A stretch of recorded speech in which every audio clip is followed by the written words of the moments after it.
Well, hello. You may be able to hear the crunch of snow underneath my feet.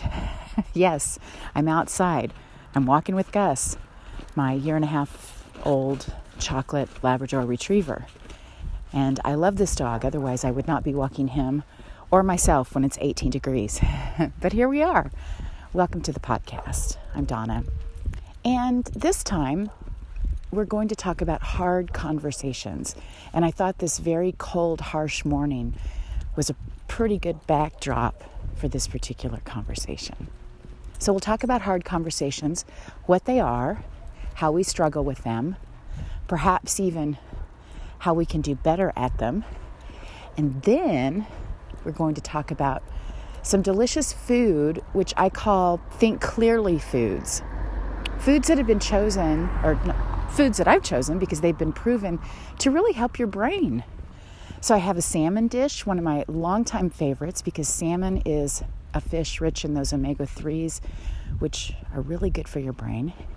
And I have a salad with blueberries, because blueberries are another great brain food, a lot of antioxidants fighting off those free radicals that make bad things happen.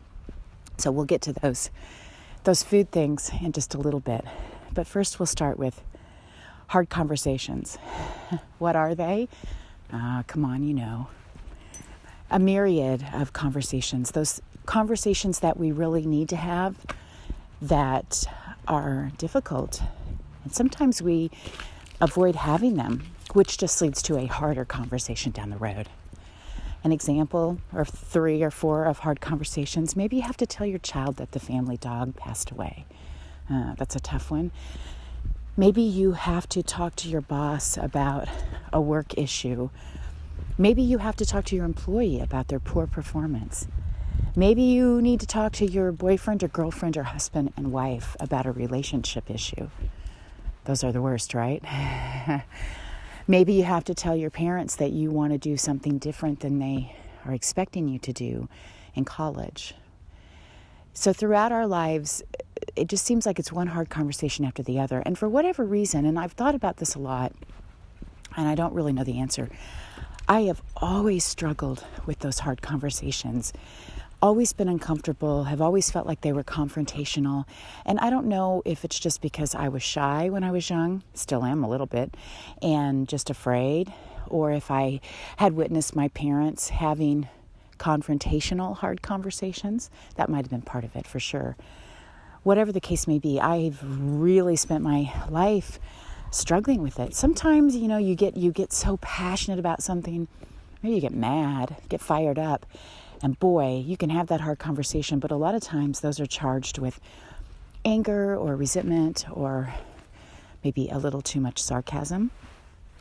So how can we get into those hard conversations that aren't fueled by something negative, like anger or resentment, or not have that sarcastic bite, because that really never goes very well? How can we do that? I had to start exploring that a long time ago. I paid a lot of money to some very good counselors and wiser people than me to help me with that. And has it helped? Yes, somewhat. Sure. I think the biggest thing I learned was that if there is an issue, if there is something that you need to talk to somebody about, step number 1 is to try to stick with yourself. You've heard this phrase, use I statements. I'm feeling. And then that can get tricky because you can say, I'm feeling really upset because you didn't do exactly what I wanted you to do. Oh, suddenly we went to the other person, which puts that other person in a defensive mode. Rightly so. If somebody's coming at you, telling you everything that you don't do right or everything you do wrong, you're going to get defensive. And what we are hoping for when we have those hard conversations is the melting away of the defensiveness. And perhaps we can get to a place where everybody can express their feelings. Everybody can suggest maybe a solution, or at least ask for what they need. And then both parties can focus on coming together, compromising, which is Not a dirty word, but it can be tough. And then those conversations where you just have to tell somebody that something bad has happened, that's just a different story. But I think the trap that I used to fall in, and it's taken me a long time to really learn, and I still have to really concentrate on this. If I have to tell, for example, when I had to tell my children when they were young that their great-grandpa had died, because I was lucky my grandparents were still alive when I had my kids, and they got to know them for a number of years, like for over a decade. And so then the kids start to cry, and then I just want to, I wanted to comfort them. Oh, sweetie, it's okay, and da-da-da-da. And then what I learned, I didn't learn it right then on the spot. Gosh, if only I had have. But what I learned over time was that you have to let people have their feelings, and not only do you have to let them have them, that means maybe keeping your mouth shut while they're talking about them, but validating feelings. Ooh, that was tough for me. It's like, what does that mean? What does that mean? And there is this whole thing called the levels of validation, which, you know what, you can find them online if you Google them. I'll also give you a link at donnabrittcooks.com. It's something that counselors use, and I have walked through those levels of validation many times. As a matter of fact, I keep a copy of them folded up in my calendar and my journal, so that if somebody's having some big feelings that are making me uncomfortable, maybe it's my daughter and she's telling me about something, she's really feeling sad and depressed, and that triggers me, and I want to help her, I want to protect her, I want to help her find a solution, instead of just listening to her feelings and validating her feelings. So instead of saying something like, oh, honey, that's not true, don't feel that way, maybe she's saying something negative about herself. Like, oh, I'm not smart enough to do that. Oh, yes, you are. That's me saying, oh, yes, you are. Well, that is not validating her feelings. Another phrase that I might try instead is, well, I understand that you're not feeling very smart right now, and I get that. That's just an example of one of the levels of validation. Again, I'm not an expert, but I am telling you that when I have gone through the levels of validation, even if I have to cheat, maybe I'm talking to my daughter on the phone and she's telling me some hard feelings. And if I look at that list and I just kind of go through it as she's telling me what's happening, it can really help. And I've noticed a huge difference. Like suddenly she will say, I know I'm really not that stupid. I know I'm smart enough, blah, blah, blah, instead of me telling her that she is. Because telling somebody what they are or aren't really doesn't work out very well. They have to feel it themselves. So that kind of brings me to that flip side of hard conversations. Not just when you're trying to tell somebody something in your feelings, but when somebody else is telling you something. And I've noticed for myself, it's very uncomfortable. Big emotions like anger, sadness, depression, disappointment. When those feelings are being expressed by another person in my presence, I am very uncomfortable. I want to get out my magic wand, my imaginary magic wand, and make it all better. Sprinkle some fairy dust around, paint some rainbows, and tell everybody that everything's going to be okay. And that just doesn't work. I mean, it's great to have that positive Pollyanna personality, don't get me wrong, because ultimately we need to be painting some rainbows and tossing around some fairy dust. But while it's happening and while somebody is talking about these hard feelings, how can I hold the space without rushing into trying to make it all better? Because it doesn't work to try to make it all better, especially for somebody else. So those levels of validation are huge. So, okay, we're going to stick with I statements and say, I'm feeling really sad that you don't want to go with me to the Christmas party. Okay, I think that's a pretty good I statement. Now, the other person may respond in a myriad of ways. They could say something like, oh, I'm always the bad guy. That's tough, but you can say something like, oh, I'm not saying you're the bad guy. I'm just talking about my feelings. Stop, pause, which is very important. I'm a talker, so we get in a conversation and it's a hard one, and all of a sudden I'm talking up a storm. I've been practicing lately saying less, say my one thing about my feelings, and then maybe don't say any more that time. Let the other person get out all their stuff. Try not to react. If they don't know how to use their I statements and they start telling you how ridiculous you are, it can be tough to not react. And then you're in a fight, an argument. We've all been in those. So my latest, I started to say trick. I don't think it's a trick. My latest position has been, if the conversation starts to go down that road, I've made my statement about myself and my feelings. The other person has not taken it so well and turned it around and tried to attack me. I just don't say anything else. Let me tell you something. For somebody like me, that is hard. But I've been doing it. You walk away, you give it some space and time. Maybe you come back to that conversation a few days later, a week later. You don't wait too long, but you give it some space and time. Often in my life, I've been accused of having bad timing. In other words, when I'm ready to talk about something, especially something difficult, I want to talk about it right then. Well, the person that you need to communicate with is not always ready. They may never be ready. So I've been thinking a lot and working a lot with, okay, so yeah, it's probably not fair for me just to say it when I got to say it. But you can ask for a time to talk. You can set up an appointment. There's nothing wrong with that. There's nothing wrong with that. And hopefully the other party will agree to a time and you can work that out, ideally. Look, this doesn't work all the time. If it worked all the time, everybody in the world would be getting along and we wouldn't have any wars or bad stuff or violent outbursts or anything like that.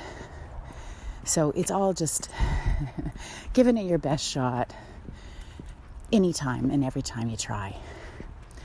So back to those difficult conversations. We're trying to stick with our own feelings. We're trying to validate the other person's feelings. We're trying to be silent and listen. Because when you stop talking, that's when you can really listen. Trying to hear what the other person is saying and feeling. And sometimes on the surface, somebody may be doing something that it looks like to you that, golly, what a jerk. Really? How can they possibly be thinking that's an okay thing? And we go into judgment, which is not the best place to go. But we go there.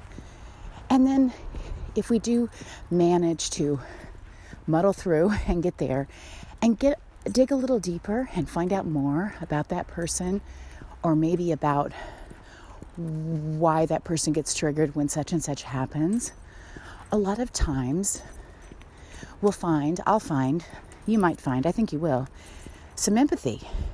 You may hear a story about something that happened that caused a lot of stress and hurt and pain, and so maybe a certain situation brings that up again for that person. And it's amazing what happens when you feel empathy for someone else, because even then, if they're doing something that you can't imagine you yourself ever doing, and you still think it's crazy and ridiculous and wrong, but you have empathy, you're able to soften a little bit. Your heart softens a little bit. You're able to accept more. And it's interesting, you can love and accept and have compassion for somebody and still not agree with all of their actions. I used to think that if people were having behaviors that I did not agree with, then I couldn't have anything to do with that person. And sometimes that is truly the case. Sometimes the behaviors are abhorrent and not okay, and you really can't associate. But not always. And usually, I think the majority of us are on a spectrum, and just realizing the spectrum, and that it's not black and white, and there's gray, and people can be good people and have good hearts and be good parents or good sons or whatever, but they can have a flaw. They can be a real jerk about certain things, and I think it helps us grow if we can accept that on some level. And doesn't mean we condone their behavior, but we can still accept them as a human and still give them love. And sometimes it even helps them with that bad behavior. So, how about that? There is a recipe, though, I want to share before our time is over on this episode, and it's my molasses lacquered salmon recipe, which I tell you what, even people I know who don't like salmon usually end up liking this one. I think it's because of the way it's prepared.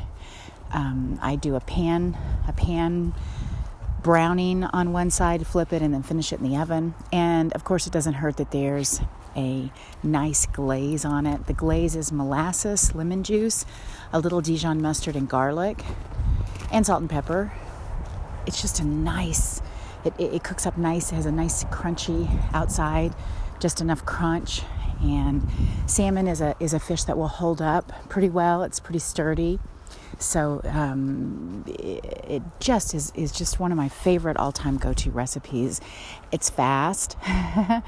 You want to start with a nice few pieces of salmon. I like the skin on one side, but you can also just get fillets that don't have any skin, whichever you prefer. And you want a really, really hot oven-proof skillet, large hot oven-proof skillet. I do use my cast iron, but it doesn't have to be cast iron, just a heavy, heavy, heavy skillet. And you want to heat that up with a little oil. Meantime, you want to prepare your fish, salt and pepper it. You're going to sear the flesh side of the fish, or if you're using fish with no skin, just pick a side. Sear it, get it nice and brown on the stovetop. Then you're going to flip it over. You'll brush the glaze on, and you can get the exact glaze recipe at donnabrittcooks.com. Flip it over, brush the glaze on, finish it in a hot oven, and it will only take 7 to 12 minutes, depending on your oven and depending on how done you like your salmon. And it will come out nice and sizzling with this lovely golden brown crust. And it goes so well with something green. Maybe a nice green salad with some blueberries, another great food high in antioxidants that helps get rid of those icky free radicals. So I'll give you a nice spinach, blueberry, walnut salad recipe online too, with an easy dressing. Green beans are another great side, or Brussels sprouts or broccoli or asparagus goes fantastic with the salmon. So eat some salmon tonight for dinner and have one of those hard conversations you've been putting off tomorrow. How about that? And just so you know, I practice what I preach. Earlier today, I had a list of emails I needed to return, calls I needed to return, and they were sort of hard conversations to have. Telling people that I know and care about that maybe I couldn't do something they asked me to do, which is hard for me sometimes. So I knocked out all of those today, and it felt really good to get those off my list. They'd been dangling for a while, and it felt good just to say the truth from my heart. And, it's also helping me get ready for even harder conversations. So we'll just call it a warm-up. And next time we'll have Hard Conversations Part 2 and really dig in to maybe a really hard one. Thanks a lot for hanging out with me. Bye.